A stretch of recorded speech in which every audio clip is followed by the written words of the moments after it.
Ibu? Baik, alhamdulillah. Presiden Aspirasi Asosiasi Serikat Pekerja Seluruh Indonesia. Betul. Yang kami dapat informasi karena punya pengalaman juga katanya Bu ya. Iya, betul. Dimintai biaya 12 juta yang kami dengar untuk mengurus K3. Itu bagaimana Bu pengalamannya? Jadi ya ceritanya itu tahun 2017. Oh, dari 2017. Lebih lama lagi nih 2017. Saya sebagai presiden dulu, sebelum menjadi presiden aspirasi, saya sebagai presiden Asosiasi Serikat Pekerja Indonesia atau Aspek Indonesia itu mendapatkan undangan bahwasannya akan mengadakan pelatihan K3 dari Kementerian Tenaga Kerja, tetapi di situ ada juga semacam kayak pihak ketiga, PT yang lain lah untuk swasta untuk melakukan pelatihan yang dimaksud. Di situ ada biayanya dan juga ada periodisasi atau masa waktu.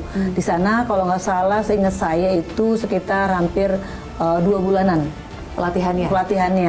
Saat itu saya sih pengen secara pribadi, cuman kayaknya gede banget 12 juta gitu. Terus kemudian ternyata bisa nego juga ternyata. Oh, nah, bisa nego ya? Kalau misalnya ini lebih daripada satu gitu bisa jadi 9 juta.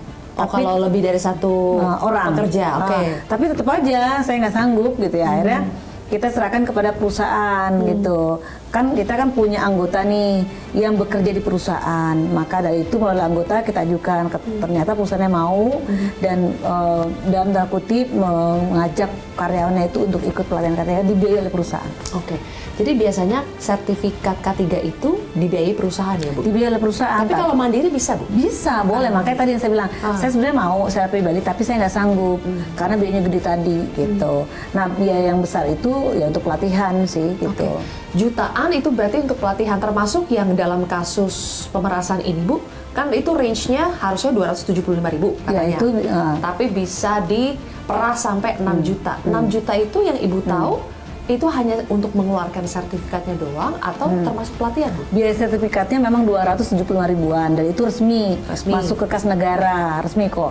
Tapi yang 6 jutaan ini dugaan saya, positif saya, tapi memang benar 6 jutaan itu adalah biaya pelatihan. Biaya pelatihan yang di biaya hotelnya, penginapan gitu, kemudian makan ya per paket lah. Tapi ada juga sektor yang mahal, sektor misal pertambangan itu bisa lebih daripada 6 juta gitu. Oke. Tapi ada juga yang gini, ini kan bisa sebenarnya biayanya nggak segitu.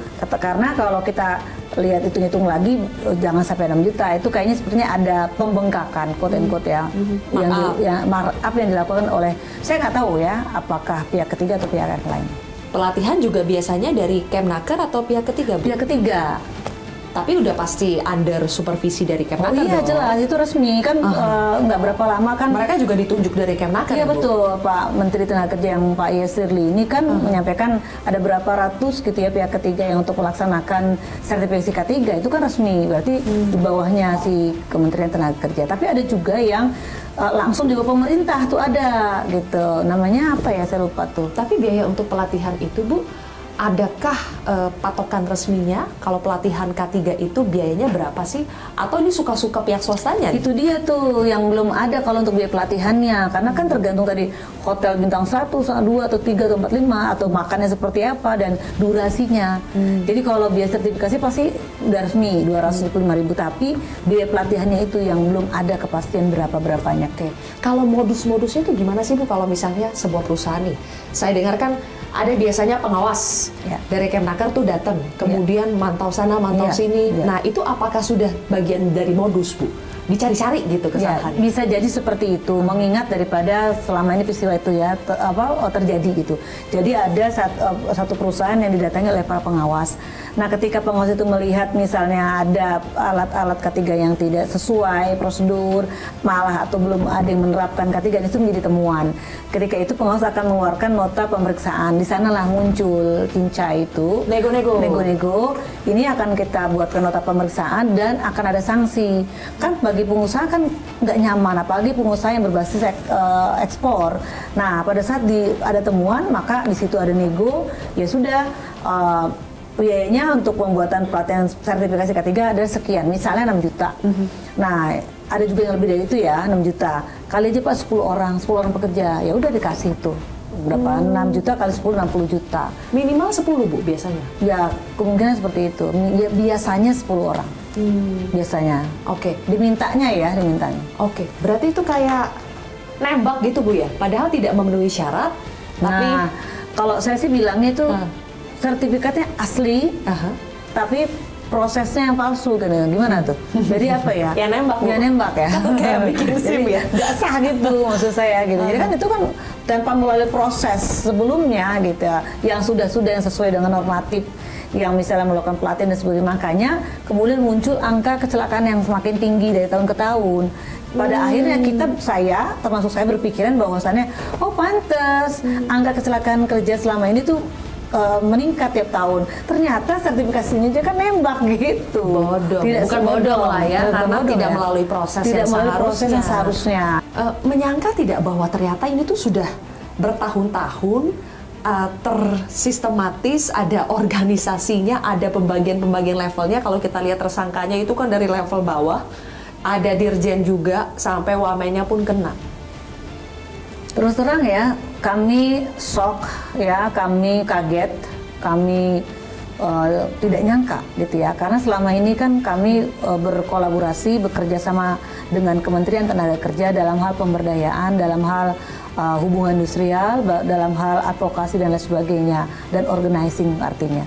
Artinya ketika kita berhadapan ini kaget betapa tidak ternyata ada orang ASN-nya kan di dalam itu yang sudah membangun quote-unquote kerajaan yang luar biasa sampai kurang lebih 80-an miliar kurang lebih kalau nggak salah. Sampai jadi sultan Bu. Dan sampai disebut sultan oleh Pak Immanuel ini atau Bang Noel. Artinya kami kaget lah ya, dan katanya sampai pada akhirnya saya merurut flashback ke masa lalu. Oh pantesan gitu, pantesan kok mahal, sampai 12 juta yang tadi saya sampaikan, 9 juta sampai kemudian menurut 6 juta tuh murah. Saya merasakannya yang 9 juta angka ininya ya. Terus kemudian kok angka kecelakaan kerjanya makin lama makin tinggi. Oh ini, jadi saya menyambung-nyambungkan ternyata ini nih akar permasalahannya gitu. Yakin nggak kalau misalnya nih dengan adanya penangkapan dari KPK itu bisa memberantas praktik-praktik seperti ini di Kemnaker? Kalau bicara memberantas paling tidak meminimalisir lah, paling tidak kasih efek kejut ya. Iya, efek kejut, paling tidak mereka ya agak kapok lah gitu ya. Mudah-mudahan sih ini berhenti. Oke, baik kalau begitu. Terima kasih Ibu Mira sudah mau berbagi bersama kami di Kontroversi. Terima kasih Bu.